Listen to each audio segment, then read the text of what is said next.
Well, but 10 that minute. discussion was going on, so I thought Yes, yes, sir. कि कुछ और कर लेता हूँ. Yes.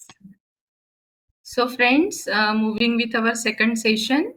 Once again, we have among us respected Kaustubh Chatterjee, sir. Sir, I once again welcome you on behalf of all the participants, and I kindly request you, sir, to please start your today's session, sir.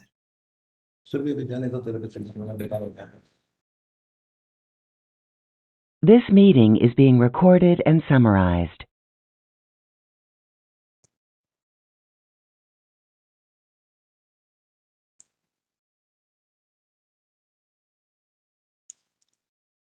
Yeah, good afternoon, everybody. So, yesterday we discussed about the present status of environment. We discussed about air quality. We discussed about Paris Agreement. We also discussed about water environment and all. So now the question is, इसका मुकाबला कैसे किया जाए? How to face it? Problem तो है, सबको पता है कि प्रॉब्लम है, बट इस प्रॉब्लम को मुकाबला कैसे करें? ग्लोबल स्तर पे, नेशनल स्तर पे एंड लोकल स्तर पे किस तरह से इसको हैंडल किया जाए? That is the question. तो उसके लिए today we will be discussing some of the very important initiatives which government of India has taken, and also the initiative taken by government of Maharashtra. I, being from Nagpur, I have chosen this government of Maharashtra, but I'm sure सारे state में, सारे जगहों में, सारे अलग अलग जगह, अलग अलग स्टेट के अलग अलग इनिशिएटिव्स होंगे, बिकॉज ये जो एनवायरनमेंट का प्रॉब्लम है, ये किसी व्यक्ति विशेष का प्रॉब्लम नहीं है, ये ग्लोबल प्रॉब्लम बन के खड़ा हुआ है. तो first let's start with government of India initiatives. We are talking about first the air pollution. देखिए, मैं आपसे ये बताना चाहता हूं कि पोल्यूशन तो कई है. एयर पोल्यूशन है, साउंड पोल्यूशन, नॉइज पोल्यूशन है, वाटर पोल्यूशन है, सॉलिड वेस्ट पोल्यूशन है, हैजार्डस पोल्यूशन है. बट सबसे ज्यादा फोकस एयर पोल्यूशन पे इसलिए है कि अगर एयर पोल्यूशन हमारे लिए सबसे ज्यादा खतरनाक है क्योंकि ये जानलेवा है इमीडिएटली. आज अगर किसी ने प्रदूषित पानी पी लिया तो देयर इज अ चांस कि उस हॉस्पिटल जाएगा, ट्रीटमेंट कराएगा, जीने का एक हल्का फुल्का चांस है. बट अगर आप एयर पोल्यूशन में, कैसा है बोली? अरे भाई किसका चालू है भाई, म्यूट करो. मगर यदि एयर पोल्यूशन में you get expose, severe exposure, तो it directly impact your health, number one. And number two, greenhouse gases emission, carbon emission and global warming, ये सब जो है, ये climate change जो हो रहा है, this is directly linked to air pollution. So every government main focus at the moment is on air pollution. आज के दौर में विश्व के सारे देश में, सारे जो हमारे नेतागण हैं, सारे जो हमारे पॉलिटिकल बिगविट्स हैं, हमारे जो देश की सोच है, सारे देशों की, वो एयर पोल्यूशन पे ज्यादा फोकस्ड है, एयर पोल्यूशन को ठीक करने के लिए ज्यादा फोकस्ड है. तो सबसे पहले हम बात करेंगे एनकैप की, नेशनल क्लीन एयर प्रोग्राम, जो भारत सरकार ने चालू किया है. National clean air programme is a central government launched National Clean Air Program as a long-term, time-bound, national level strategy to tackle the air pollution problem across the country. And इसमें air pollution various उसमें ingredients है, oxides of sulfur, oxides of nitrogen, carbon monoxide, ozone, lead, and most important particulate matter, धूल कण. ये particulate matter दो तरह के हैं. एक जिसे हम एसपीएम बोलते हैं, सस्पेंडेड पार्टिकुलेट मैटर, जो आपके 10 माइक्रोन साइज के होते हैं, और जो आरएसपीएम है वो उससे भी छोटे 2.5 माइक्रोन साइज के होते हैं. तो ये जो एनकैप जो गवर्नमेंट ने शुरू किया, ये सबसे पहले उनका टारगेट था कि 2019 में उसको बेस ईयर मान के जितना पार्टिकुलेट मैटर एटमॉस्फेयर अपने वातावरण में है हम उसे कंट्रोल करें उसके एमिशन को, और 2024 तक हम उसके 30% कम करें. And this proposes the implementation of city specific air quality management plan, city specific, जिसका नाम दिया गया national ambient air quality standards भी बने हैं, देखेंगे. और भारत सरकार ने सबसे पहले 102 सिटीज को नॉन अटेनमेंट सिटी चिन्हित किया. Mean these are the cities, non attainment cities, जहां पे पोल्यूशन लेवल खतरे के ऊपर है. Later on national green tribunal NGT ने इसमें और 20 शहरों को जोड़ दिया. इसमें और 20 शहरों को जोड़ देने के कारण टोटल ये हो गया 122. National air quality monitoring programme ये इंट्रोड्यूस हुआ. और जो भी मैं आपको ये सब बता रहा हूं ये मैक्सिमम 2014 के बाद हुआ है. This is a network consists of 703 manual operating station covering 307 cities. और इसमें क्या नापा जा रहा है? Sulphur dioxide, oxide of nitrogen, particulate matter 10 and particulate matter 2.5. और इसी के साथ 134 real time continuous ambient air quality monitoring station और 71 सिटीज में लगे, जिसमें पैरामीटर्स बढ़ा दिए गए. इन पैरामीटर्स के साथ ammonia, carbon monoxide, ozone and benzene भी नापे जाएंगे. पहली बार हम इंडिया ने उस समय सोचा कि शहरों के हम जो एयर पोल्यूशन की बात करते हैं इसको क्वांटिफाई करना जरूरी है, इसको नापना जरूरी है. तो ये मॉनिटरिंग प्रोग्राम लगाया गया ऑल ओवर इंडिया में. What was the objective? The objective was to determine the status and trend of ambient air quality. Ambient air quality मतलब आपके आसपास की air quality.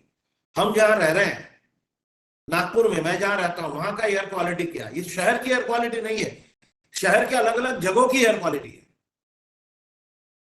To ascertain whether the prescribed ambient air quality standards are violated, to identify non-attainment cities, जिसके बदौलत इन्होंने 102 cities को identify किया था. करेक्टिव मेजर्स क्या होना चाहिए, and also to understand natural cleansing process underground in the environment through dilution. For example एक थर्मल पावर प्लांट है. थर्मल पावर प्लांट से जो एमिशन निकल रहा है वो हवाओं के रुख के तरफ बह रहा है. तो ऑब्वियसली जो सबसे करीब रह रहे हैं थर्मल पावर प्लांट के, उनके लिए लाइफ सबसे दूभर है. फ्लाई ऐश की मात्रा उनके आसपास में बहुत ज्यादा छा रही है, और वही जो 10 किलोमीटर दूर है उन पे उतना इंपैक्ट नहीं आ रहा, क्योंकि वो डाइल्यूशन फैक्टर आ जा रहा है, हवा में डाइल्यूट हो रहा है जो पोल्यूटेंट है. तो और ये पोल्यूटेंट जब कहीं सोर्स से आप तक पहुंचता है, there are many factors like dilution factor, wind based movement, हवाओं की गति क्या है, ड्राई डिपोजिशन, प्रेसिपिटेशन, बारिश होने से पोल्यूटेंट नीचे आ जाते हैं, केमिकल ट्रांसफॉर्मेशन, कुछ पोल्यूटेंट चेंज हो जाते हैं आपस में. Then air national ambient air quality standards, तो ये डिफाइन किया गया बाय सीपीसीबी कि नेशनल एयर क्वालिटी स्टैंडर्ड्स क्या है. तो ये हमारे एयर क्वालिटी स्टैंडर्ड्स आपके सामने दो भाग में डिवाइड किया गया: industrial, residential, rural and other area, और इकोलॉजिकल सेंसिटिव एरिया. तो नॉर्मली हम इंडस्ट्रियल रेसिडेंशियल में रहते हैं. आप देख सकते हैं आपके सामने है सल्फर डाइऑक्साइड 50 एनुअल 2480. आप एक चीज गौर करिए कि everywhere 24 hours values are more than annual, because annual is an average of the entire year, and 24 hours जो है वो शॉक लोड है. For example sulphur dioxide annual अगर आपका 50 है मिलीग्राम पर लीटर, ठीक है, माइक्रोग्राम पर मीटर क्यूब 50 है, पर अगर एकदम से झटके से आ रहा 24 आवर्स में तो 80 इज मैक्सिमम। 80 के ऊपर वो खतरे के निशान। Particulate matter less than 10 microgram, अगर हम देखते हैं एनुअल 60 है, पर अगर झटके पे आता है तो 10 तक अलाउ किया गया है। ये एक बहुत ही अच्छी चीज जो इंट्रोड्यूस हुई है, AQI एयर क्वालिटी इंडेक्स। आप देखेंगे बड़े शहरों में बड़े बड़े चौक पे एक बोर्ड लगा रहता है, उसमें बोला जाता है कि आपके शहर का इस समय इस एरिया का एयर क्वालिटी इंडेक्स ऐसा है। ये इसलिए किया गया कि लोगों को पता चले कि हम जहां रह रहे हैं, जहां सांस ले रहे हैं, वहां का एयर क्वालिटी कैसा है। Air quality was launched by prime minister in April 2015। गौर करिएगा 2015 में ही पेरिस एग्रीमेंट लॉन्च हुआ था, हम 2016 में साइन किए थे। Starting for 14 cities, now extended to 71 cities. AQI, Air Quality Index, is a tool for the effective communication of the air quality status. AQI सारे पैरामीटर्स का एक निचोड़ होता है, और पैरामीटर्स कौन से? SO2, NO2, particulate matter 10 micron, particulate matter 2.5, ammonia, carbon monoxide, ozone and lead.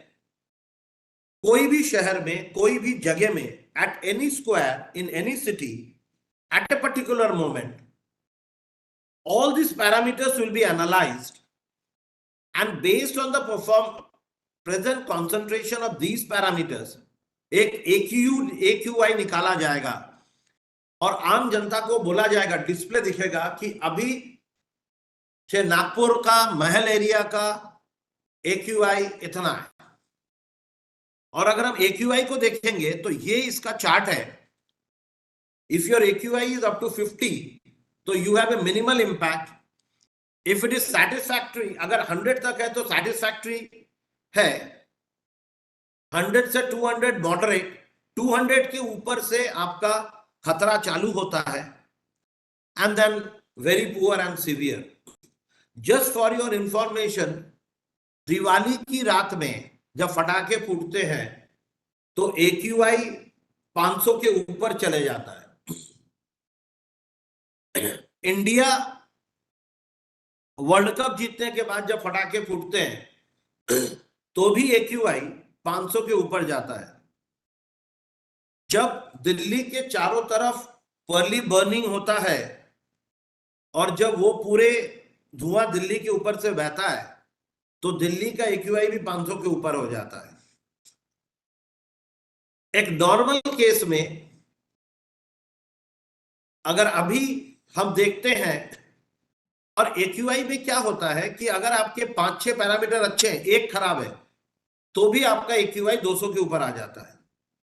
For example in Nagpur, अगर आप बाकी पैरामीटर्स देखेंगे, एज बिकॉज नागपुर के आसपास में इंडस्ट्रीज उतने हैं नहीं, तो SO2, NO2, ammonia, ozone and lead का उतना खतरा नहीं है। मगर Nagpur is a developing city, and I am sure आप लोगों के बहुत सारे शहर डेवलपिंग हैं, तो वहां पे रोड कंस्ट्रक्शन हो रहे हैं, वहां पे घरों का कंस्ट्रक्शन हो रहा है, वहां पे फ्लाईओवर बन रहा है। तो इन सब से भारी मात्रा में पार्टिकुलेट मैटर एटमॉस्फेयर में आता है, PM10 and PM2.5, and that is bringing Nagpur to in a poor AQI zone. अगर नागपुर के डेटा हम पिछले 6 महीने का टेस्ट कर देखें तो जब जब नागपुर पुअर में आया है, 95% केसेस में it is due to suspended particulate matter, which is contributed by mainly by construction activities और कचरा जलाना। तो this is national air quality index. Now these are the non attainment cities. ये मैंने नागपुर का बना के रखा है क्योंकि ये महाराष्ट्र के सिटीज है, इसमें 17 शहर है महाराष्ट्र के जो नॉन अटेनमेंट में आते हैं, और जो महाराष्ट्र के हैं उनको ये दिख रहा है कि कोई भी शहर बचा नहीं है. All the major cities of Maharashtra are non-attainment. All major cities of Maharashtra are non-attainment. Akola, Amravati, Aurangabad, Chandrapur, Jalgaon, Jalna, Kolhapur, Nagpur, Mumbai, Navi Mumbai, Pune, all cities. अब इसमें एक और बात है, थोड़ा सा मैं लाइटर वेन में बोलना चाहूंगा कि जब कोविड-19 फैला था, जब कोविड-19 में आप देखेंगे कि महाराष्ट्र में सर्ज था, केरल में था,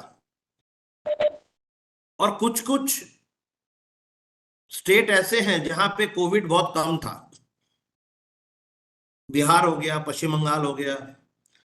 पर मुद्दा यह है कि कोरोना वायरस पूछता था कि आपका सरनेम क्या है, तब मैं आपके अंदर घुसूंगा. महाराष्ट्र में, केरल में बहुत ज्यादा टेस्टिंग हुआ, and as a result of which there were more positive cases. There are states where testing उतना हुआ ही नहीं, तो पॉजिटिव कैसे होगा? सेम हियर, जहां जहां पे जिस स्टेट में seriously air quality data monitoring हुआ, एयर क्वालिटी स्टेटस लिया गया, पाया गया कि वो पोल्यूटेड है. बहुत जगहों में टेस्टिंग हुआ ही नहीं. That is why we are having only 122 cities in India where there is air pollution. Believe me, if it is to be done properly, then this 122 will, in a moment, it will jump to 500 cities. Because I am traveling a lot, और मैं कोई भी शहर देखा नहीं हूं दोस्त जहां पे मैं बोल सकूं कि air quality is good. This is a scene of the non-attainment cities. Now, National Clean Air Action Plan. Again, ये पाया गया कि all over India में one of the major problem is the suspended part SPM. So this National Clean Air Action Plan was implemented.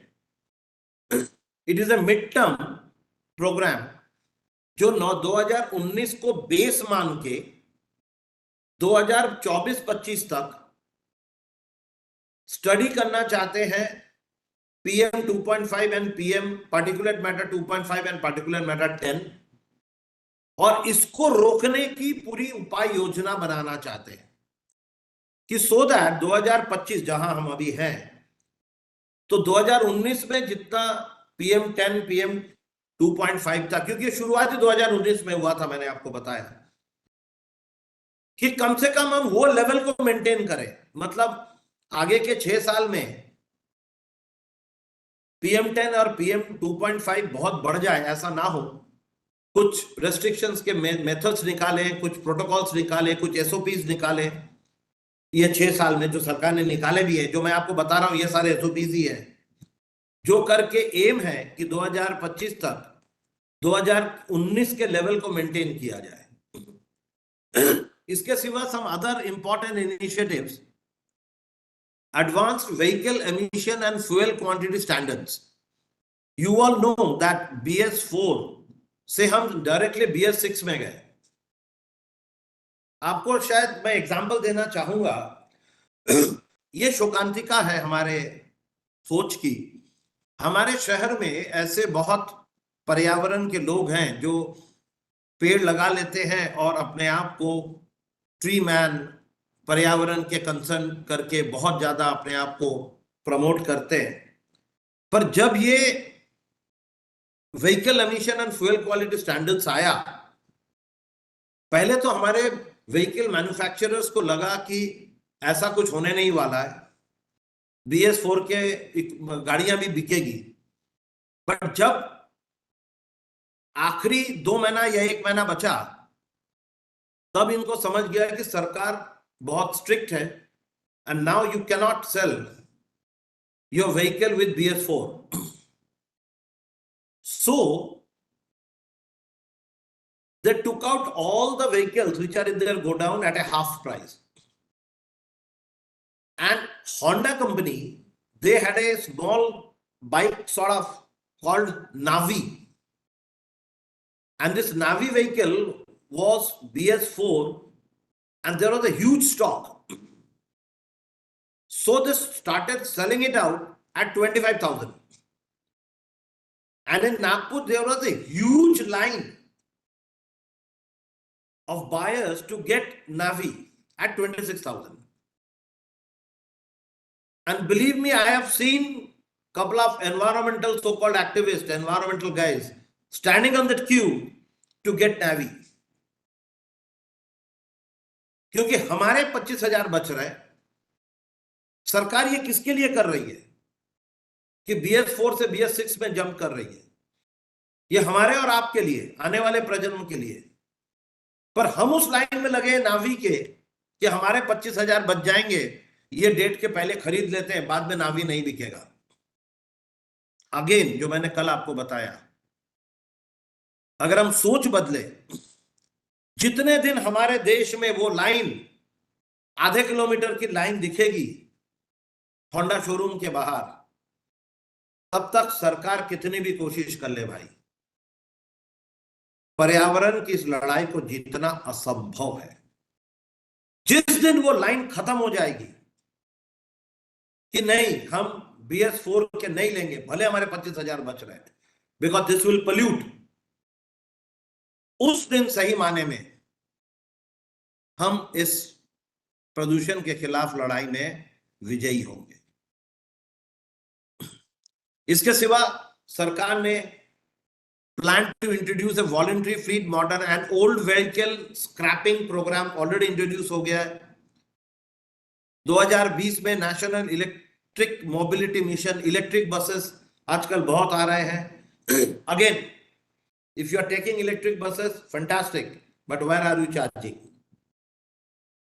Metro rail को बहुत ज्यादा promote किया जा रहा है, साथ में ट्रैवल करें, इंडिविजुअल गाड़ियों में नहीं।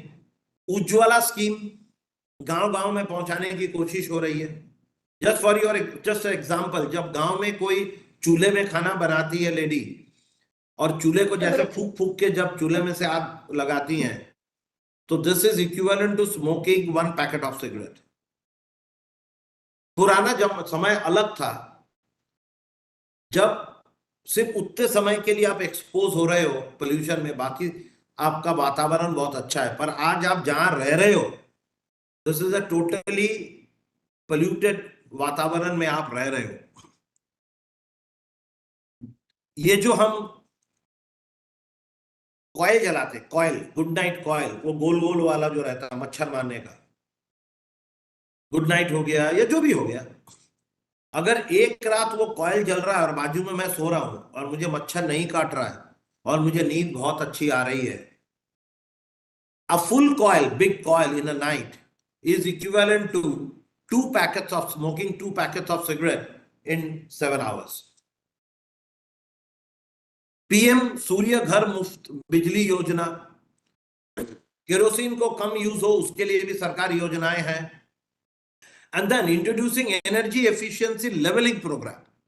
हम कोई भी चीज खरीदने जाएंगे जो बिजली से चलती है, any equipment which is being operated by electricity, you will find a star system on that, 3 star, 4 star, 2 star, 5 star. This shows कि how much less electricity it will consume, कितना कम बिजली खींचेगा। तो यहां पे कॉन्सेप्ट आता है कैपेक्स एंड ओपेक्स का।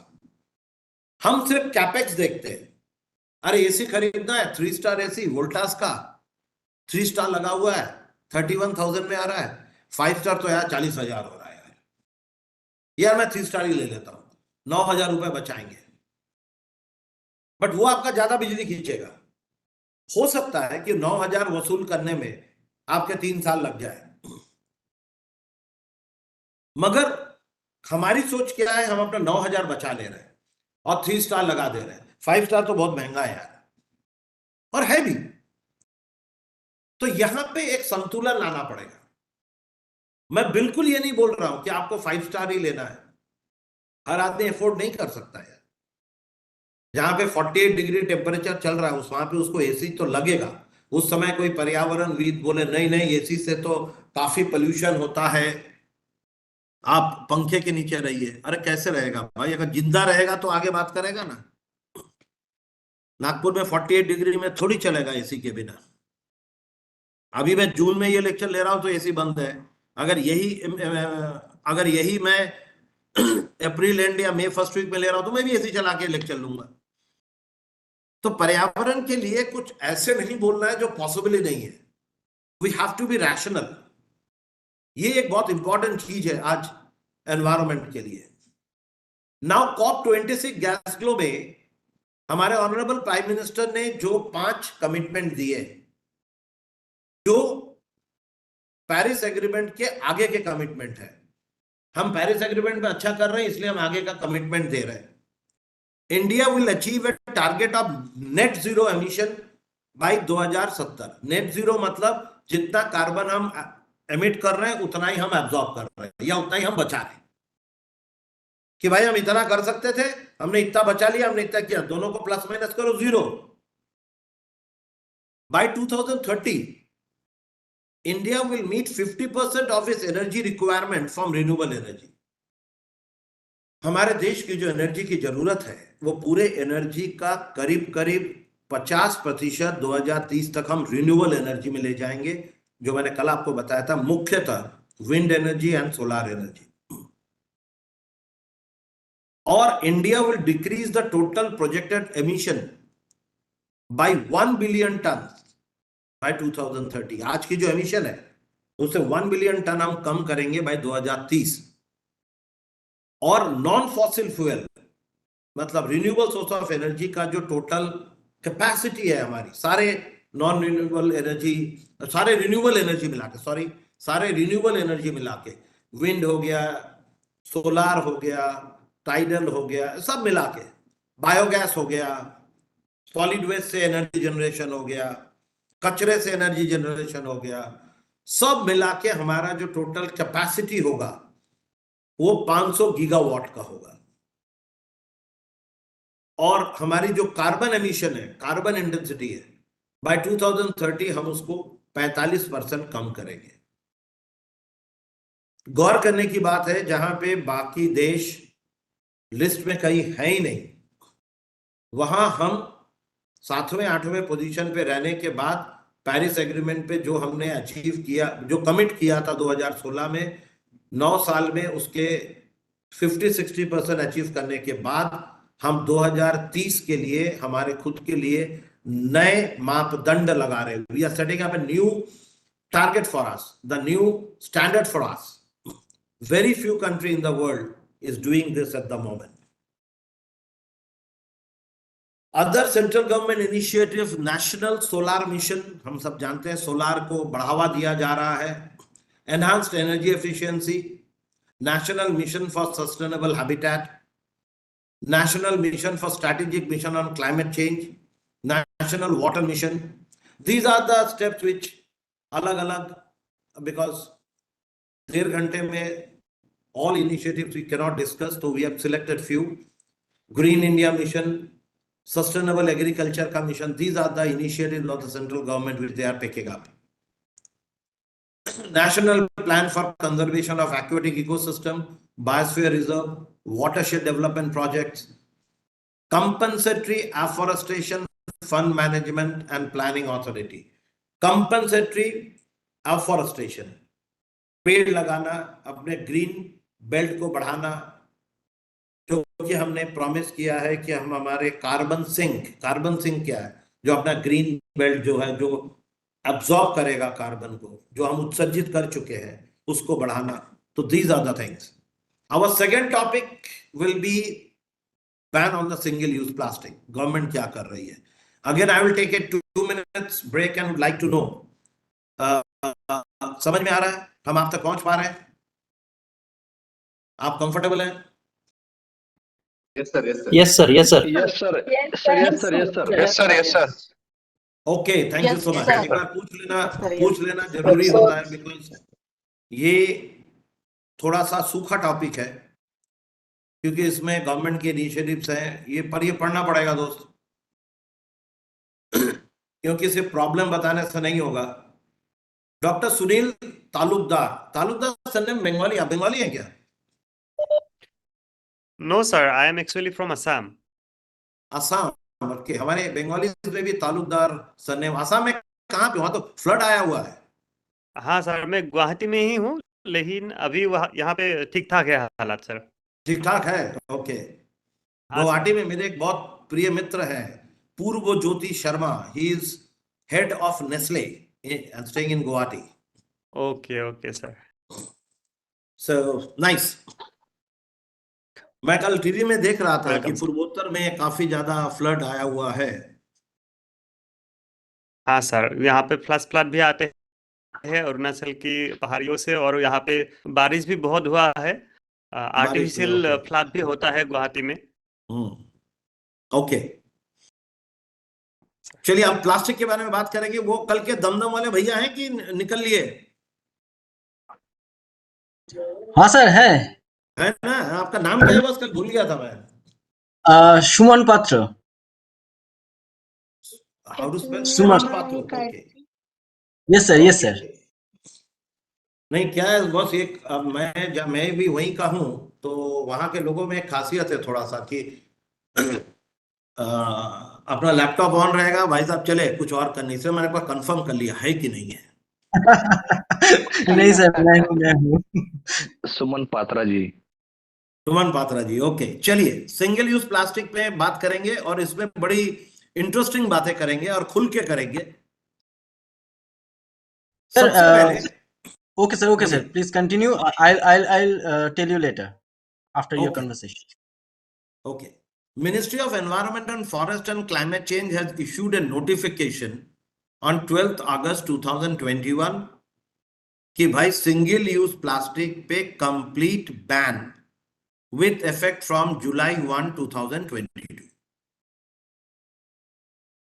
अब ये 2022 के जुलाई से सिंगल यूज प्लास्टिक में कंप्लीट बैन।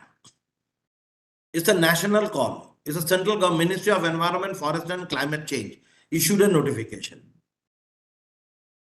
उसके काफी पहले, सी दोनों में कितना फर्क है। उसके काफी पहले on 23 March 2018 government of Maharashtra issued a notification with a complete ban on plastic. Please try to understand the difference. Central government has given a complete ban on single-use plastic. But in March 2018, government of Maharashtra gave a ban on plastic.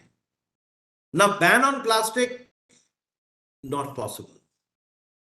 Later on, that ban of Maharashtra government, Maharashtra was extended by 3 months. अब मार्च में 23 March extended by 3 month, April, May, June. Now if this has to be followed, the ban of government of Maharashtra, तो जून के महीने में plastic में पूरा बैन. तो मेरा रेनकोट,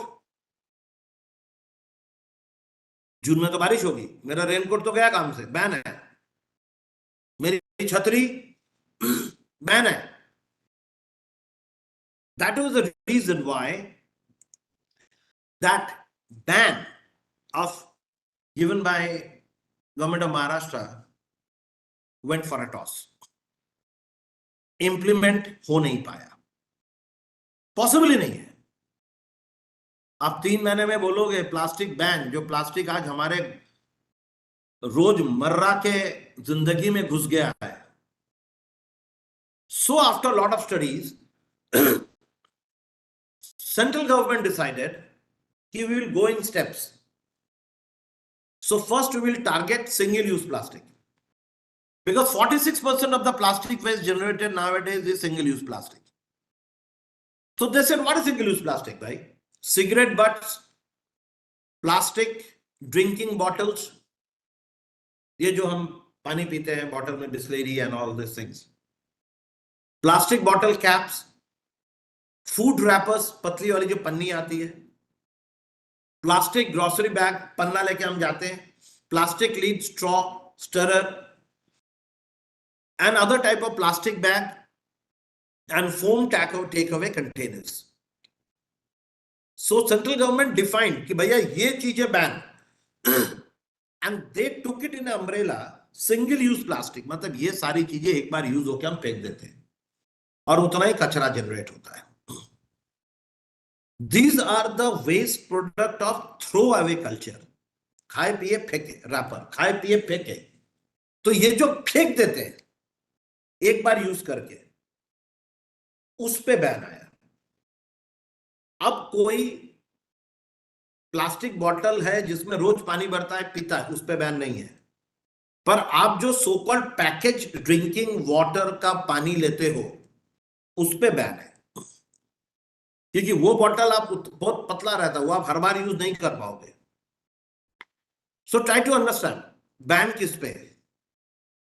प्लास्टिक बैन करके हम चिल्लाते हैं, but this plastic ban is not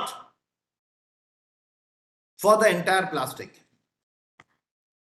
this ban is only for the single use plastic. अब ये भाई साहब ने प्लास्टिक इन्वेंट किया था। अब इन्होंने ये सोचा नहीं था कि हम भस्मासुर बना रहे हैं। भस्मासुर की कहानी आपको पता है। एक असुर थे, शिव जी की तपस्या की, शिव जी को खुश हुए, उन्होंने पूछा क्या वर चाहिए, तो उन्होंने बोला मैं जिसके सर पे हाथ रखूं वो भस्म हो जाए। तो शिव जी बोले तथास्तु, बम भोले भोले शंकर दे दिए। अब वो असुर शिव जी के सर पर ही हाथ रखने के लिए दौड़ पड़ा कि पहले शिव ट्रायल ले लेते, शिव जी को ही भस्म करते। तो ये जनाब जिन्होंने प्लास्टिक बनाया था, इन्होंने कभी सोचा नहीं था कि ये भस्मासुर बना रहे हैं। उस समय प्लास्टिक वॉज वेरी हेल्पफुल। हमारे रोजमर्रा की जिंदगी में प्लास्टिक घुस गया। बट आज जब हम उस वेस्ट की बात करते हैं तो वाकई में ये भस्मासुर है साहब। कुछ फैक्ट्स, क्यों प्लास्टिक का प्रॉब्लम क्या है? Plastic are non biodegradable. 20% of the solid waste is plastic. कोई भी शहर का जो सॉलिड वेस्ट निकलता है, solid waste from any city, आप देखोगे तो उसमें 20% is plastic. It chokes the sewer line. The पन्नी जो हम लेके घूमते हैं ना, आप कोई भी ड्रेनेज सिस्टम क्लीन करेंगे तो यू विल फाइंड उसमें से जो कचरा निकलेगा 100% उसमें से बॉटल्स निकलेंगे और उसमें से प्लास्टिक पन्नियां निकलेगी। एक मूवी आई थी बहुत दिन पहले मुंबई फ्लड्स के ऊपर में, तुम मिले। उसमें जो बॉम्बे फ्लड्स दिखाया गया, हर जगह में फ्लड, क्यों बॉम्बे, हर फ्लड, शहर में जो भी फ्लड्स आते हैं उसका एक मुख्य कारण है कि all the sewer lines are choked with plastic bags, carry bags। ये पन्नी जो हम जाके आलू प्याज कुछ भी खरीदते हैं, पन्नी दे दे भाई। Microplastics less than 5 mm, it has reached to ocean in such a number that it is a threat to the aquatic animals, and this is definitely dangerous for the cattle। आज हम गौ माता को खाना खिलाते हैं, हम पुण्य कमाने के लिए खिलाते हैं, पर हम वो प्लास्टिक में देते हैं। गौ माता को क्या समझता क्या रोटी है और क्या प्लास्टिक की पन्नी है? वो बेचारे दोनों खा जाती है, जो उनके मौत का कारण बनता है। चित्रगुप्त देख रहा है क्या पुण्य कमाया। एक तो रात को पार्टी हुई थी, उसमें से जो 5, 6, 7 रोटी बच गई, वो रोटी खिलाए तुमने गौ माता को। कौन सा खुद खाने के पहले जाके गौ माता को खिलाए? वो भी 10% लोग होंगे, बाकी लोग वेस्ट नहीं होना चाहिए, गौ माता को खिला देते, आह आह आह आह करके दौड़ पड़े। अपनी बची हुई रोटी खिलाए, उसमें प्लास्टिक भी था, ऐसी रास्ते पे फेंक दिए, गौ माता दोनों खा गई, बीमार पड़ेगी। चित्रगुप्त देख रहा है। फिर हम ऊपर जाके बोलते हमने गौ माता को रोटी खिलाई, हमें स्वर्ग में आने दो। चित्रगुप्त तो लैपटॉप के खोल के बोलता है तेरा जैसा आदमी तो नरक में जाएगा, जा बेटा लेके जा इसको। फिर हम चित्रगुप्त का डीआरएस करते हैं। ये गलत हुआ चित्रगुप्त जी, हम डीआरएस करेंगे। फिर वहां डीआरएस होगा नहीं। कुछ facts, 500 billion plastic bags used each year, 500 billions. 13 million tons of plastic leak into ocean every year. Just देखो, 13 million tons of plastic ocean में जा रहा है। 17 million barrels of oil used on plastic production each year. 1 million plastic bottle brought every minute.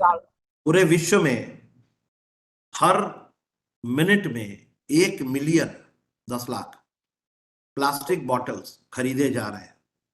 ये facts आपके सामने हैं. And 50% of the consumer plastic are single-use plastic.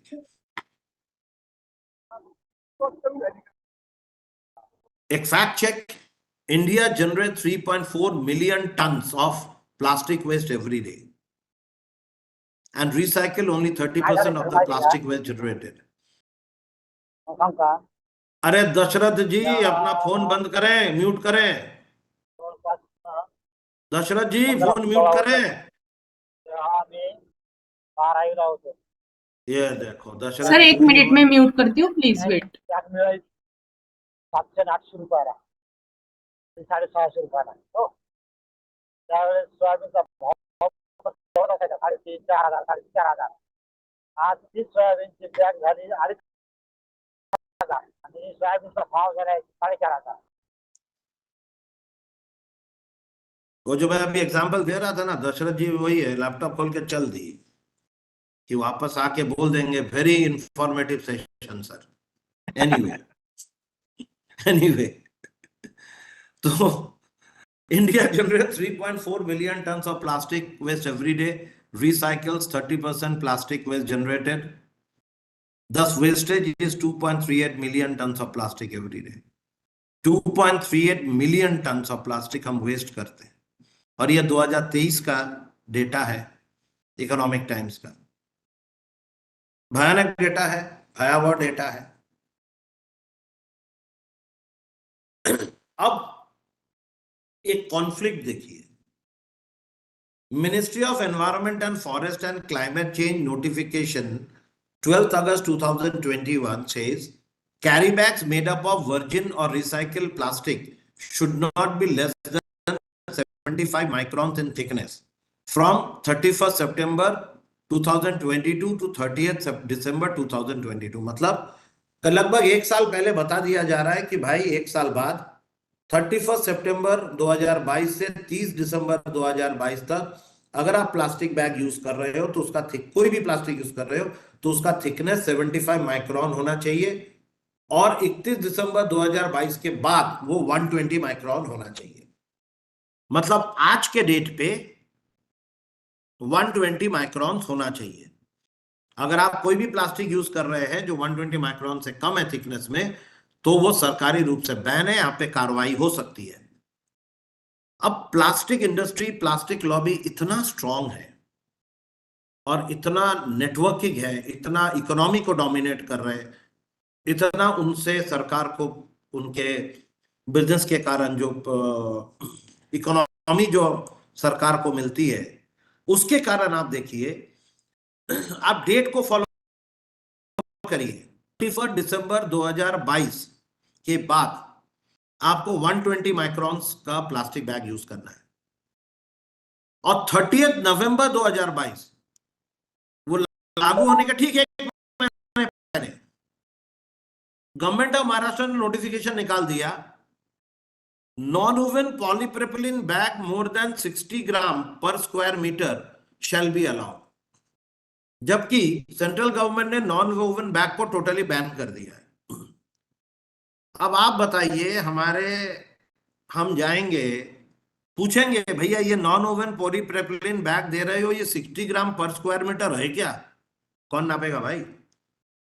और प्लास्टिक पैकिंग मटेरियल को 50 माइक्रोन के ऊपर है तो चलेगा. गौर करिए, सेंट्रल बोल रहा है 120 माइक्रोन और स्टेट बोल रहा है 50 माइक्रोन के ऊपर होगा तो चलेगा. आप कौन से कानून लगा के पकड़ोगे? आज नागपुर में नागपुर महानगर पालिका ने एनडीएस रखे हुए हैं, न्यूसेंस डिटेक्शन स्क्वाड. ये सब एक्स आर्मी के लोग हैं. जब इनसे चर्चा होती है ये यहीं पे बोलते हैं कि कौन सा फॉलो करे भाई. ये शोकांतिका आपके सामने. बाकी स्टेट क्या फॉलो कर रहा पता नहीं, पर महाराष्ट्र में ये लेके कंफ्यूजन है। अब प्लास्टिक बैन मुकम्मल करने में प्रॉब्लम क्या है? प्रॉब्लम ये है कि बोलना आसान है, मगर जिस देश में काफी लोग बिलो पॉवर्टी लाइन के नीचे रहते हैं, उनको बोलना कि अफोर्डेबल मार्केट में अफोर्डेबल ऑल्टरनेटिव नहीं है। देखिए, जो लोग कहते हैं कि पेपर बैग यूज करो, मैं तो बोलता हूं कि वो गलत कह रहे हैं, क्योंकि जितना आप पेपर यूज करोगे उतना आप पेड़ काटोगे। तो प्लास्टिक पन्नी, प्लास्टिक कैरी बैग का रिप्लेसमेंट केवल कपड़े का बैग ही हो सकता है। अब कोई मजदूर जाता है, घर जाते हुए थके आ रहे 2 आलू और 1 प्याज, 2 प्याज लेके जाएगा, तो वहां पे अगर हम उसको बोलेंगे कि आपको बैग दे रहे हैं 2 रुपए का, तो वो नहीं लेगा, क्योंकि उसको पन्नी फ्री में मिल रही है। तो आप कितना भी जन जागरण कर लीजिए, आप कितना भी कानून बना लीजिए, जब तक आप मार्केट में ऑल्टरनेटिव नहीं दे पाएंगे, तब तक आप उस चीज को मार्केट से बाहर नहीं कर पाएंगे। आपको ऑल्टरनेटिव देना पड़ेगा, उतना ही एफोर्ड, उतने ही पैसे में, उतना ही ड्यूरेबल, बट एनवायरमेंट फ्रेंडली। तभी आप इस प्लास्टिक को हटा पाएंगे मार्केट से।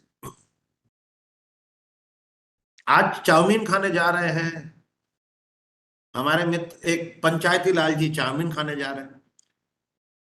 अब ये तो बहुत ही हो गया भाई कि पंचायती लाल अपने पॉकेट में चम्मच लेके जाएगा, अब वो उसको प्लास्टिक का चम्मच देगा जो बैन है। पंचायती लाल को खाना है चाउमीन। अब अगर सरकार उस आदमी पे, चाउमीन बेचने वाले पे जोर लगाती है, बैन कर दिया, नहीं चलेगा, स्टील का चम्मच रखो, तो स्टील के चम्मच का जो खर्चा आएगा वो चाउमीन में लगाएगा। फिर पंचायती लाल चिल्लाएगा, यार कल तो हाफ हाफ तुम दे रहे थे 25 रुपए में, तुम 30 बोल रहे हो यार। तो कहने का मतलब है कि ऑल्टरनेटिव देना पड़ेगा, उसी पैसे में देना पड़ेगा, उतना ही ड्यूरेबल देना पड़ेगा और एनवायरमेंट फ्रेंडली देना पड़ेगा। और सिटीजन में अवेयरनेस कम है। पढ़े लिखे लोग हमारे आपके जैसे, देखिए ना, आप अपने से पूछिए ना बॉस, हमारे आपके जैसे लोग जो पढ़े लिखे हैं, प्रोफेसर्स है, असिस्टेंट प्रोफेसर्स है, हम में से कितने लोग हैं जो ये गारंटी से बोल सकते हैं कि हम सिंगल यूज प्लास्टिक यूज नहीं करते? बहुत मुश्किल है। सब करते सिंगल यूज प्लास्टिक यूज, कहीं ना कहीं हम यूज करते, बट वही है, कम करिए। बैन है जहां पे कोई ऑप्शन नहीं है, बहुत प्यास लगी है, बहुत पानी नहीं है, वहां ले यार बॉटल, क्या करोगे? बट वही कि एक बॉटल ले लिए, 2 सिप मारे, आधा पानी पीने के बाद है फेंक दो यार, हमारे पास तो पैसा है, ये ना करे बस। एनवायरमेंट कंजर्वेशन सुनने में अच्छा लगता है, पर इंप्लीमेंट करना बहुत मुश्किल होता है। ज्ञान देना बहुत आसान है, उसको अपने दिनचर्या में लाना इज एब्सोल्युटली डिफिकल्ट। और वहीं पे असली खेल है। हम सब जानते हैं, हम समझते हैं, हम मानते हैं, हमें पता है, पर हम इंप्लीमेंट नहीं कर पाते, क्योंकि उस समय हम अपना छोटा सा सुख, छोटी सी सहूलियत देखते हैं। हम बड़े कैनवास में कभी सोचते नहीं हैं। मैं पहले ज्वाइन कर गया था आज 12 बजे के 5 मिनट पहले, तो पहले जो सर की लेक्चर चल रही थी मैं सुन रहा था, बड़ा अच्छा लगा। उन्होंने एक बहुत अच्छी बात कही कि आप अकेले नंबर कमा के क्या करोगे जब तक आपके आजू बाजू वाले नंबर नहीं कमा रहे। ये भी हमारे प्लास्टिक बैन जैसा ही है। हमें पता है यार ये खराब है, पर आप मेरे को बताइए वो कौन सा व्यक्ति होगा आज के कॉम्पिटिटिव वर्ल्ड में जो ये चाहेगा कि जितना मुझे आता मेरे आजू बाजू वाले को आए। आज हमारी जिंदगी इतनी कॉम्पिटिटिव हो गई है। उन्होंने एक बहुत अच्छा एग्जाम्पल दिया कि पतंग उड़ेगी, पतंग की डोर हाथ में रहेगी तो मजा आता है, पर साथ में ये भी डर रहता ना भाई दूसरा आके मेरी पतंग काट देगा, तो हमें मांझा उससे बेटर लेना है कि वो ना काट दे। तो हम कौन सा मांझा लेंगे? हम चाइनीज मांझा लेंगे, क्योंकि मेरी पतंग नहीं कटनी चाहिए। अब चाइनीज मांझा बायोडिग्रेडेबल नहीं है, चाइनीज मांझा से पक्षी मरते हैं, चाइनीज मांझा पेड़ों में लटका रहता है, पक्षी उसमें फंस जाते हैं। सूत के मांझा में प्रॉब्लम नहीं है। आज हमारे देश में चाइनीज मांझा पे बैन है, पर हर उड़ाने वाला, पतंग उड़ाने वाला चाइनीज मांझा यूज करता है, क्योंकि उनको दूसरे की पतंग काटनी है। पतंग उड़ाना है, अगर यही एंजॉयमेंट है तो चाइनीज मांझा की जरूरत नहीं है। सरकार की इनिशिएटिव है ban on Chinese Manjha, but हम धड़ल्ले से चाइनीज मांझा ले रहे हैं। क्यों? क्योंकि अगर चाइनीज नहीं हुआ तो मेरी पतंग कट जाएगी। तो आज अगर मैं बोलता हूं कि प्लास्टिक बैन लागू करना है, तो मुझे एक ऑल्टरनेटिव देना पड़ेगा। चाइनीज मांझा नहीं चलेगा, ठीक है, एक ऐसा मांझा देना पड़ेगा जिससे एनवायरनमेंट को भी खतरा ना हो, पक्षियों को भी खतरा ना हो, डिग्रेडेबल भी हो और पतंग भी ना काटे। पॉलिथीन बैग हटा दो, ठीक है, पर हर व्यक्ति वही है, आपको कपड़े का बैग लेके जाना पड़ेगा। आज आप मॉल्स में जाते हो, आप 2000 रुपए की शॉपिंग करते हो, आपको बोलता है कि मैं आपको बैग देता हूं 20 रुपए का, आप ले लोगे। पर मॉल में कितने लोग जाते हैं भाई?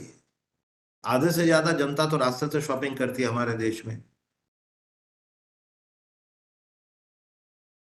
That's simple, I hope you understood. और जो इंफ्रास्ट्रक्चर चाहिए बैन करने के लिए, वो बिल्कुल हमारे पास नहीं है। कल एक जन ने फोन किया, मुझे पूछा था इसी क्लास में पोल्यूशन कंट्रोल बोर्ड के बारे में। आज आप बताइए, नागपुर शहर का पॉपुलेशन है 40 लाख, पोल्यूशन कंट्रोल बोर्ड के स्टाफ है हार्डली 20। तो क्या इंप्लीमेंट करेंगे प्लास्टिक बैन? कहां कहां जाएंगे? वो क्या देखेंगे कौन कचरा जला रहा नहीं जला रहा? वो सिर्फ नागपुर म्युनिसिपल कॉर्पोरेशन को पत्र लिखेंगे, मेल करेंगे, अरे देखो, अरे भाई देखो क्या हो रहा है। मैन पावर कम है, नहीं कर पाएंगे, वो देखेगा, वो बोलेगा मेरे पास कम है, वो देखेगा। तो अल्टीमेटली क्या है, जब तक आम जनता खुद रियलाइज करके बंद नहीं करेगा, तब तक पर्यावरण संरक्षण हमारे देश में नहीं हो पाएगा दोस्तों। या फिर मैसिव फाइन लगाओ। हेलमेट पहनो तुम्हारे सर के लिए, हेलमेट पहनो तुम्हारे सर के लिए, कोई नहीं पहनता। 100 रुपए का फाइन हुआ तो भी लोग नहीं पहन रहे, दे देंगे 100 रुपए। जैसे ही वो 500 रुपए हुआ, अब लोगों को लगा यार इससे तो जल्द सस्ते में तो हेलमेट आ जाएगा, तो चलो हेलमेट खरीद लेते। वो भी आप लोग आपके आसपास देखिए ना, जो हेलमेट पहनते हैं वो कैसा एक टोपा पहन के घूमते हैं। वो एक्सीडेंट अगर खुदा ना खास्ता हुआ तो सबसे पहले वही टोपी बाहर निकल जाएगा। और वो भी मैंने देखा है, 2 व्हीलर वालों को सिग्नल क्रॉस करके हेलमेट उतार के सामने रख देना, फिर सिग्नल आएगा तो हेलमेट पहन लेना। ये सोच जब तक नहीं बदलेगी ना दोस्त, तब तक नहीं हो पाएगा कोई भी पर्यावरण संरक्षण का काम। कमिंग टू नेक्स्ट टॉपिक, स्वच्छ भारत मिशन। स्वच्छ भारत मिशन में स्वच्छ सर्वेक्षण 2016 से चालू हुआ। पहले 73 सिटीज, फिर बढ़ते बढ़ते बढ़ते अभी 4477 शहरों में हुआ। इसका मेन ऑब्जेक्टिव क्या है स्वच्छ भारत मिशन का? Act as enable for mission acceleration in the cities, foster healthy competition. Cities के बीच में कंपटीशन है, इन्होंने कैटेगरी किया है 1 लाख से कम पॉपुलेशन वाले सिटी, 1 से 10 लाख के पॉपुलेशन वाले सिटी, 10 लाख के ऊपर पॉपुलेशन वाले सिटी। और इनमें रैंकिंग है फर्स्ट, सेकंड, थर्ड। हम जानते हैं कि पिछले 7 साल से इंदौर फर्स्ट आ रहा है। Foster healthy competition among cities to improve their performance on sanitation parameters. Sanitation parameters में कंपटीशन सिटीज के बीच में, शहर कितना साफ है, पब्लिक शौचालय कितना साफ है, सॉलिड वेस्ट ट्रीट कर रहे हैं कि नहीं कर रहे, गंदगी कितनी है शहर में, स्वच्छता कितना है। encourage large scale citizen participation. स्वच्छ भारत मिशन, स्वच्छ सर्वेक्षण का एक और ऑब्जेक्टिव है कि ज्यादा से ज्यादा लोगों को जोड़े, ज्यादा से ज्यादा लोगों को इन्वॉल्व करें. And improve sanitation services delivery by cities to. एक शहर अपने, हम लोग टैक्स देते हैं और उस टैक्स से हम हर चीज का टैक्स देते हैं. हम रास्ते में चलने का टैक्स देते हैं, हम शहर के ब्यूटिफिकेशन का टैक्स देते हैं, हम एनवायरमेंट टैक्स देते हैं, हम हर चीज का टैक्स देते हैं, हम एजुकेशन टैक्स देते हैं. पर हम टैक्स देते थे, हमको लगता हो गया भैया टैक्स दे दिया ना, अब हम कुछ भी करें. मेंटेलिटी ऐसी है कि हमने किराए का घर लिया, हमने महीने का पैसा दे दिया ना मकान मालिक को, अब हम दीवार पे पेंसिल से कुछ भी लिखेंगे क्योंकि घर मेरा है, मैं तो अभी टैक्स दिया हूं, मैं तो अभी रेंट दिया हूं. पर भाई वही मेरे को रहना है ना, दीवार अच्छा दिखेगा. दुबे जी शर्मा जी आएंगे, क्या बोलेंगे, क्या बना के रखा दीवार में, तेरे बच्चे को समझता नहीं है, बच्चा के पिकासो है, चित्रकारी कर रहा, दीवार पे स्लेट खरीद के दे, उसमें करेगा. फिर भी आप देखेंगे बहुतों के घर पे ये चित्रकार है, छोटा बच्चा क्या करे. तो improve sanitation services delivery to cities by citizens, ये स्वच्छ भारत के ऑब्जेक्टिव्स हैं. ये नागपुर शहर के कुछ रैंकिंग्स हैं जो नागपुर के हैं उनके लिए इंटरेस्टिंग है. फिलहाल हम 27वें पोजीशन पे हैं 10 लाख से ऊपर वाले शहरों में. और ये स्वच्छ भारत मिशन के जरिए स्वच्छता महुआ ऐप इंस्टॉल हुआ है. इसके जरिए आप ये ऐप को अगर आप इंस्टॉल करेंगे और आप कहीं पे भी कोई भी गंदगी देखेंगे, garbage dumping, public toilet not clean, public toilet में पानी नहीं है, कोई जानवर मरा पड़ा है, कोई रास्ते का स्वीपिंग नहीं हुआ है, कोई गंदगी है, उसका फोटो लेके आप अपलोड करेंगे तो 48 घंटे में उस शहर का नगर निगम, उस शहर का प्रशासन उसको एक्ट करेगा. पहले ये 24 घंटा था, बाद में 24 घंटा बहुत कम पड़ रहा है तो उसको 48 घंटा किया गया है. तो ये आई एम नॉट श्योर कि सारे प्रदेशों में है कि नहीं है, सारे शहरों में, बट महाराष्ट्र के सारे शहरों में स्वच्छता ऐप एक्टिव है. मैं स्वच्छता का 2018 जब से ये लॉन्च हुआ तब से नागपुर शहर का ब्रांड एम्बेसडर हूँ. बट कोई अपनी तरफ से कोशिश है, बट नागपुर का परफॉर्मेंस कोई बहुत अच्छा नहीं है. हम थोड़ा आईपीएल में केकेआर जैसे हैं, बस खेल रहे हैं, मिडिल का पोजीशन लेते हैं, 27वें पोजीशन पे है. हर बार शपथ खाते हैं, कसम लेते हैं कि इस बार तो पहले 5 में आएंगे. पर 2018 से लेके 2024 आ गया, हम घूम फिर के वही 21, 22, 23, 24, 27 में ही घूम रहे हैं. और इसकी रिस्पॉन्सिबिलिटी मैं भी लेता हूं क्योंकि मैं ब्रांड एम्बेसडर हूं और कोई बहुत खास परफॉर्मेंस नागपुर कर नहीं पाया है. और ये 2018 का ही है जब से बनाया गया है. तब दाढ़ी मूछ नहीं थी, अभी है, मतलब दाढ़ी मूछ आ गई, उम्र बढ़ गई, बाल काले थे अभी सफेद हो गए, पर नागपुर का पोजीशन वहां का वहीं रहा. तो जो खामियां हैं उसे भी मान लेना जरूरी है. सिर्फ यही नहीं, मेरे एफर्ट्स, हमारे टीम के एफर्ट्स के कारण ministry of housing and urban affairs, government of India ने मुझे स्वच्छता हीरो से नवाजा है कि आपके हीरो, आप देश के हीरो. बट वही है, अगेन मैं वही बोलूंगा कि यार आपने बना लिए 56 रन, आपने बना लिए 80 रन, फायदा क्या हुआ? टीम जीता? टीम तो वहीं पे 7वें पायदान पे, 6वें और 7वें के बीच में ऊपर नीचे हो रहे हैं हम. अब हम आते हैं गवर्नमेंट ऑफ महाराष्ट्र के कुछ इनिशिएटिव्स के बारे में. ये थोड़ा सा मैंने रखा है क्योंकि मुझे इनके कुछ इनिशिएटिव्स बहुत अच्छे लगे और उसमें मेन जो है वो उन्होंने किया है amendment in 2021 in Maharashtra urban areas preservation of tree act 1975. क्या हो गया? हाँ, चलिए कंटिन्यू करते. कोई आ गए थे रूम में तो मुझे लगा कुछ कहना चाहते हैं मुझसे. Amendment in 2021 in the Maharashtra Urban Areas Prevention of Trees Act 1975. ये एक्ट में इन्होंने जो चेंजेस किए, सबसे पहले गवर्नमेंट ऑफ महाराष्ट्र ने लाया हेरिटेज ट्री। हेरिटेज ट्री का मतलब होता है कि एनी ट्री जिसकी उम्र 50 साल से ऊपर है उसे हेरिटेज ट्री का दर्जा मिला। और ये जितने अमेंडमेंट्स हुए हैं वो पहली जो सरकार थी जिसमें माननीय उद्धव जी ठाकरे जी ने उनके नेतृत्व में था और उनके सुपुत्र आदित्य ठाकरे जी हमारे पर्यावरण मिनिस्टर थे, उस कैबिनेट ने ये चेंजेस लाए थे कि 50 साल के ऊपर का अगर कोई पेड़ है तो उसे हेरिटेज ट्री माना जाएगा और उस पेड़ को काटने की अनुमति लोकल ट्री कमेटी नहीं दे सकती। अब ट्री कमेटी क्या है? ट्री कमेटी हर बड़े शहर में उस शहर के म्युनिसिपल कॉर्पोरेशन को एक ट्री कमेटी बनानी पड़ेगी, जिस ट्री कमेटी में सरकारी अफसर रहेंगे, बड़े बड़े लोग रहेंगे और कुछ पर्यावरण तज्ञ रहेंगे और वो निर्णय देंगे कि कोई भी पेड़ काटना है तो अर्जी देनी पड़ेगी and they will study that, they will visit and they will allow whether the permission to be granted for cutting the tree. And I know it very well, very closely because मैं नागपुर के tree committee का सदस्य था और जब सरकार गिरी तो tree committee dissolve हुई उसके कुछ दिनों बाद और अभी नई ट्री कमेटी बनी नहीं है। तो लास्ट जो ट्री कमेटी थी उसका मैं सदस्य था। So this I have seen from very close because I was into the system. मैं सिस्टम में था। तो ये जो धड़ल्ले से पेड़ कटाई होती है, अवैध पेड़ कटाई, इलीगल ट्री फेलिंग, उसके खिलाफ ये था।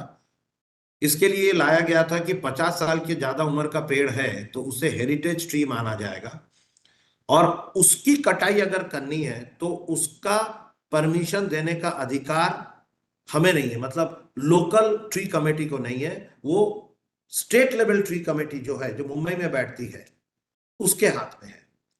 Then came compensatory plantation.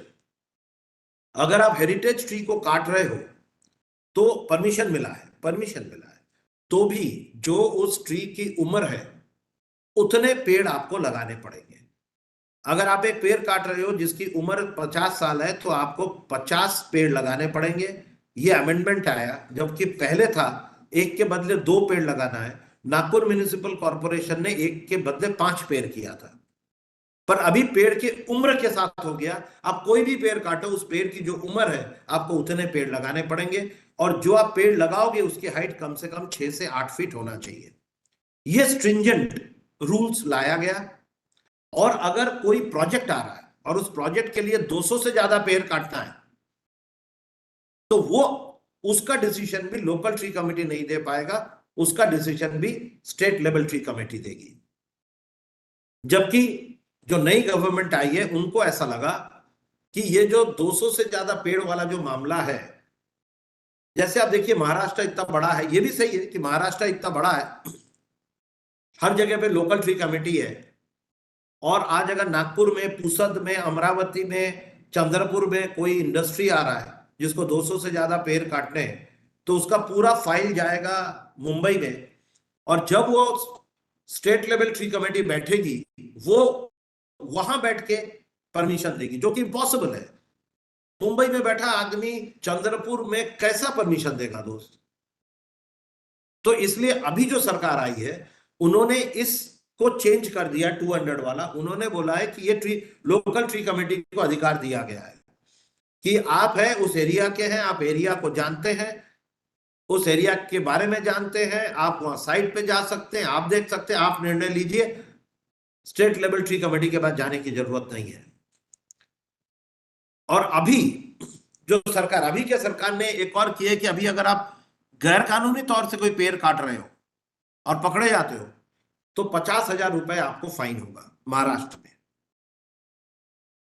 इसीलिए मैं कभी कभी कहता हूं कि very happy that I am in this city, I am in this state.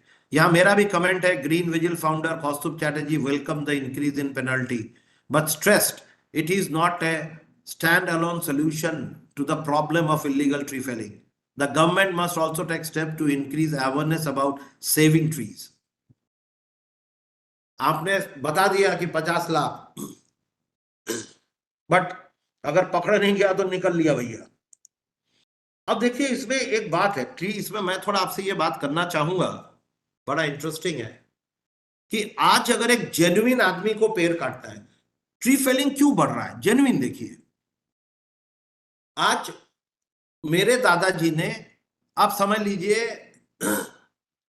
Dubey ji के दादाजी ने एक पेड़ लगाया था, वो पेड़ काफी बड़ा हो गया और अब वो पेड़ दुबे जी के घर का जो कंपाउंड वॉल है उसके ऊपर आ गया। अब कंपाउंड वॉल टूटने की नौबत आ गई। तो कानून क्या बोलता है? कानून बोलता है कि दुबे जी के दादाजी तो निकल लिए, आप तो है नहीं, तो दुबे जी नागपुर म्युनिसिपल कॉर्पोरेशन के गार्डन डिपार्टमेंट में अप्लाई करेंगे कि मेरे को ये पेड़ काटना है, ये मैंने ही लगाए थे, ये पेड़ हजार्डस हो गया है, मुझे परमिशन दे। अब वो वहां के लोग आएंगे, वो देखेंगे, लंबा समय जाएगा। चलो दुबे जी रुक गए, लंबा समय लग गया भैया, 2-3 महीना। अब उन्होंने परमिशन दिया, पर अब वो क्या बोले, भाई दादाजी लगाए थे, ये पेड़ की उम्र तो 55 साल है, तो अब आप 55 सैपलिंग लगाइए 6 फीट से 8 फीट का। अब दुबे जी फंस गए, यार 55 सैपलिंग, चलो अगर दुबे जी मान भी लिए, चलो मैं 55 लगाता हूं, तो भैया दुबे जी कहां लगाएंगे? जगह कहां है 55 लगाने का? अब दुबे जी फिर बोलेंगे भाई लगा देता हूं यार, पर कहां लगाऊं, जगह नहीं है। तो प्रावधान में यह बोला गया है कि तब नगर परिषद, नगर निगम, कॉर्पोरेशन बताएगा चलो दुबे जी आप फलाने जगह पे हमारी जमीन है वहां लगाओ। अब हो गया झमेला। अब दुबे जी के घर से वो जगह जो दिया गया वो 10 किलोमीटर है। अब दुबे जी एक पेड़ काटना चाहते थे, शहरी होने के नाते अमेंडमेंट आ गए, फॉलो करके एप्लीकेशन दिए, 3 महीना चला गया, 55 पेड़ लगाने पड़ेंगे 10 किलोमीटर दूर जाके। अब ये सिचुएशन में वर्मा जी ने दुबे जी को आइडिया दिया, एक काम कर, रात के 12 बजे लोगों को बुला और पेड़ कटवा दे, और सवेरे उठ के चिल्ला, अबे मेरा पेड़ हवा से गिर गया, हवा से गिर गया। ये कारण है आज इलीगल ट्री फेलिंग जो हो रहा है। आप कानून को सख्त करो, और आप कानून को इतना सख्त भी मत करो कि आप लोगों को विवश करो कि वो गैर कानूनी काम करें। और दूसरा लूफोल सबसे बड़ा ये है ट्री एक्ट में कि आज तक किसी को इलीगल ट्री फेलिंग के लिए जेल नहीं हुआ है, कोई एक्शन। हमने कई बार ट्री अवैध पेड़ कटाई रोके, झगड़े हुए, ये हुए, कॉर्पोरेशन के लोग आए, पंचनामा हुआ, रिपोर्ट हुआ, एफआईआर दर्ज हो गया, आगे आगे कुछ नहीं। तो सिर्फ लोगों को डर क्या है, यार पेड़ काटेंगे पता चल जाएगा, बदनामी होगी, पेपर में छप जाएंगे, आजू बाजू वाले लोगों को पता चलेगा, यही एक छोटा सा डर है। पर ये कितने लोगों के लिए? Only 20% of the society people. बाकी लोगों क्या, काटो देखेंगे क्या हुआ। तो पेड़ कटाई के खिलाफ अगर आप स्ट्रिंजेंट नहीं करेंगे तब ये होता रहेगा। इसलिए अभी के गवर्नमेंट ने 50,000 का फाइन रख किया। ये बहुत रिसेंट है, ये जो मैंने आपको दिखाया, ये बहुत ही, टाइम्स ऑफ इंडिया का जो मैंने आपको दिखाया, ये बहुत रिसेंट डेवलपमेंट है। ये जो न्यूज है ये काफी रिसेंट न्यूज आई हुई है, ये 2024 का है।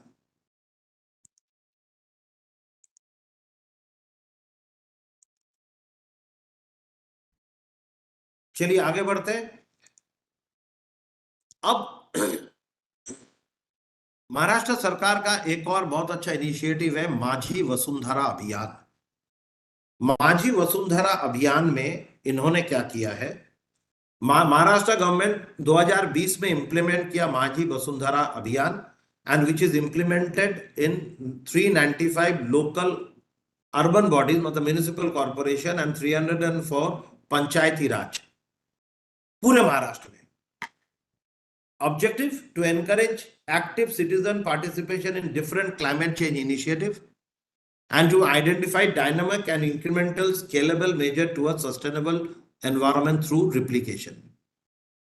क्लाइमेट चेंज के खिलाफ ये अभियान है, लोगों को लेके साथ चलने का एक अभियान है। कॉन्सेप्ट क्या है इसमें इन्होंने किया है, सबसे पहले इन्होंने 4-5 भागों में डिवाइड किया। सबसे पहले भूमि को इन्होंने 600 मार्क्स दिया है।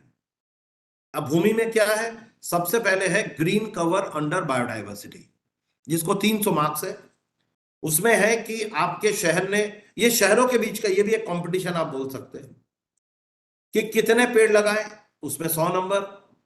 कितने आपने नेटिव लगाए, बाहर के पेड़ तो नहीं लगा दिए, कितने आपने इंडियन पेड़ लगाए, नेटिव पेड़ लगाए, 50 नंबर। आपने कितने नए ग्रीन एरिया बनाए, 100 नंबर। और पुराने एरिया को मेंटेन करने के लिए आपने क्या किया, 50 नंबर। भूमि के 600 में से ग्रीन कवर अंडर बायोडाइवर्सिटी में ऐसा। उसके बाद सॉलिड वेस्ट मैनेजमेंट, वो तो हो गया ग्रीन बेल्ट बनाने का, जिसको इन्होंने लिंक किया है पेरिस एग्रीमेंट के हमारे कमिटमेंट की, हम कार्बन सिंक बनाएंगे भारी मात्रा में। देन सेकेंड पार्ट को इन्होंने लिंक किया है स्वच्छ भारत अभियान के साथ, जिसमें इन्होंने डाला है कि % ऑफ सॉलिड वेस्ट कितना कलेक्ट कर रहे, सेग्रीगेट कर रहे, गीला कचरा, सूखा कचरा, और उसको साइंटिफिकली ट्रीट कर रहे हैं। क्या, collection, transportation, processing and treatment, 100 number. Scientific treatment of legacy solid waste. Legacy solid waste मतलब आप देश के कोई भी कोने में चले जाइए, आपको कचरे का अंबार दिखेगा, जो जमा हुआ कचरा है, उससे लीगेसी वेस्ट बोलते हैं। जो आज कचरा जनरेट हो रहा है वो सॉलिड वेस्ट है, और जो जमा पड़ा हुआ है वो लीगेसी, धरोहर लीगेसी। तो उसको ट्रीट करने के लिए आप क्या कर रहे हैं, आपके पास जमा कितना है, 75 नंबर। कंपोस्टिंग के 75। ODF, ओपन डेफिकेशन फ्री, खुले में शौच। क्या आपके शहर में, आपके गांव में लोग लोटा लेके बैठ रहे रास्ते पे, तो नंबर कटेंगे, नहीं बैठ रहे तो 25 मिलेंगे। एंड प्लास्टिक वेस्ट मैनेजमेंट, जो आपके शहर में प्लास्टिक जनरेट हो रहा है, प्लास्टिक वेस्ट, उसका क्या मैनेजमेंट है, इसके ऊपर 300 मार्क है। तो भूमि के जो 600 मार्क है वो ये तो एक ग्रीन बेल्ट के ऊपर में और एक सॉलिड वेस्ट मैनेजमेंट में डिवाइड किया गया है। नाम बहुत अच्छा दिया है। भूमि के बाद आता है वायु, जो एयर क्वालिटी के अंतर्गत है। तो एयर क्वालिटी मॉनिटरिंग, जो मैंने आपको बताया, जो सेंट्रल गवर्नमेंट इनिशिएटिव है, उसमें आपका शहर क्या कर रहा है, 40 mark.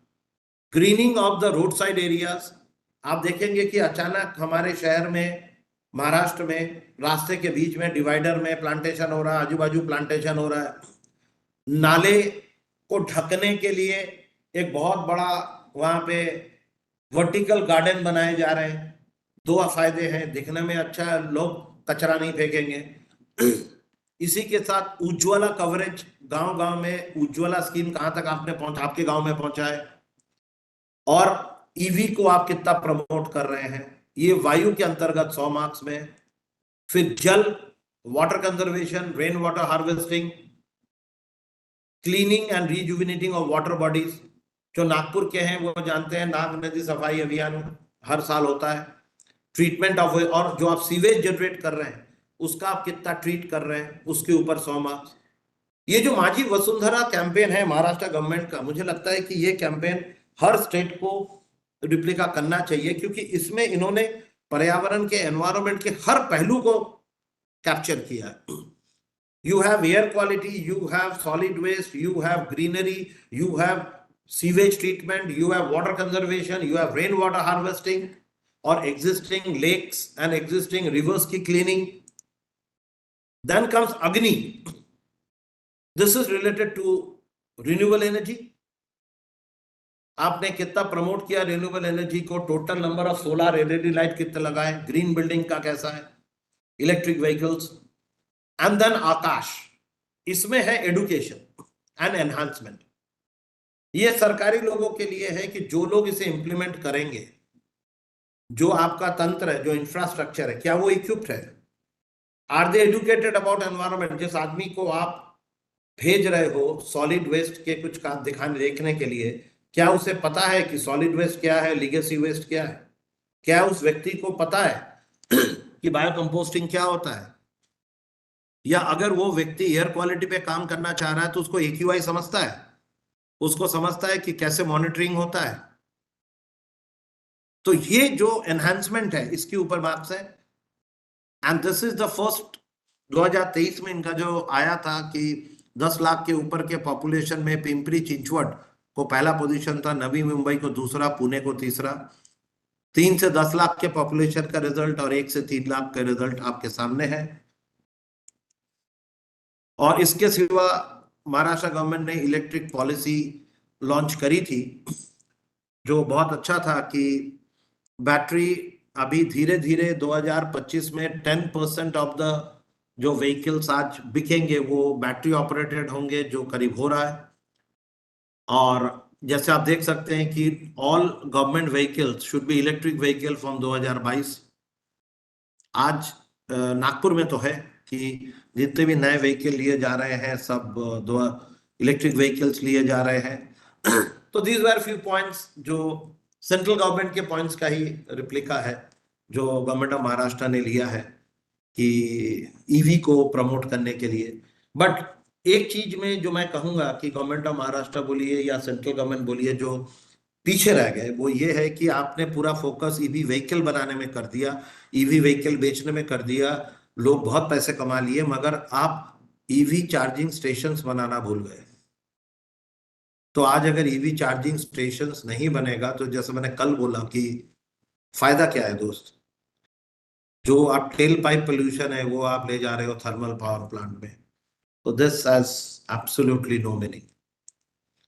So thank you so much once again. बदलाव बहुत धीमी आहट से आता है, महसूस करो एहसास होगा। बदलाव बहुत धीमी आहट से आता है और पर्यावरण के इसमें आने वाले बदलाव तो बहुत ही धीमी आहट से आता है। महसूस करने की कोशिश करिए, फिर आपको एहसास होगा। Thank you so much. Madam 15 minute late मिला था, फिर भी 1:30 बजे खत्म किया।